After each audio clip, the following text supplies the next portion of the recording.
अगर आप भी है फैट और वेट से परेशान तो एक बार ये रेमेडी अपनाएं।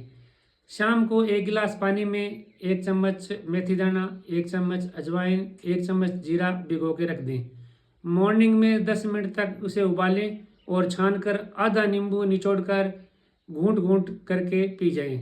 उसके बाद अगले 1 घंटे तक दूसरी कोई चीज़ नहीं खाएं, गर्म पानी पी सकते हैं। 1 घंटा तक कसरत, योगा, प्राणायाम करें। उसके बाद में अगर आप टी लवर हो तो ग्रीन टी यूज कर सकते हो। अपनी डाइट में सलाद और फ्रूट शामिल करें। शाम का खाना अगर सर्दी में 6 बजे से पहले खाएं और गर्मी में 8 बजे से पहले पूरा करें। शाम की जो डाइट है वो हाफ करें।